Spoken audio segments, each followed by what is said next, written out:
आज भारतीय जनता पार्टीची जबाबदारी दिलेली आणि त्याप्रमाणे धवल्ली जो झेडपी कॅन्डिडेट असा आमचो सत्यविजय नाईक सो हेज्या लागून आज आम्ही गेली 15 दीस जाले वावर करता आणि जो रिस्पॉन्स आज तेज्या लागून धवल्ली लोकांनी दाखयलेलो असा तो एक मोठ्या प्रमाणे त्यांच्यानी एक विश्वास दाखयलेलो असा भारतीय जनता पार्टीचेर आणि आज जेन्ना आमी भोंवतालो लोकांचो एकदम बरो प्रतिसाद मेळ्ळो आसा.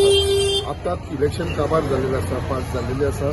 आज आमी अंजुमन बुथा कडेन आसा, हांगा स्कुला कडेन आसा, हांगा 4 बूथ आसा.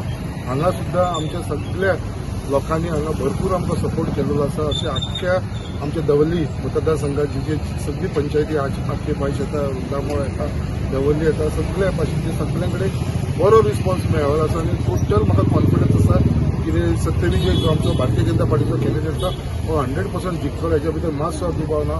आयज आमचे सगळे भावांनी आमच्या बरोबर उर्फान मुल्ला आसा, तेंचे बरोबर सगळे आमचे मुस्लीम भाव आसा, तेंच्यांनी सुद्दां सगळ्यांनी आमकां बरो सपोर्ट दिल्लो आसा आणि तेंच्यांनी एक आमच्या जेन्ना ऑनरेबल चीफ मिनिस्टर येयलेलो हांगा डॉक्टर प्रमोद सावंत ताका उतार दिल्लेलो आसा. ह्या फावटी आमी सगळे जाण भारतीय जनता पार्टी बरोबर रावतले आणि हो सीट आमी जिखून दितले. जेन्ना काउंटिंग जातले बूथ वायज तेन्ना तुमकां ताचो डिफरन्स कळटलो आणि 100% ह्या बुथा वरसून आमी तुमकां लीड करतले.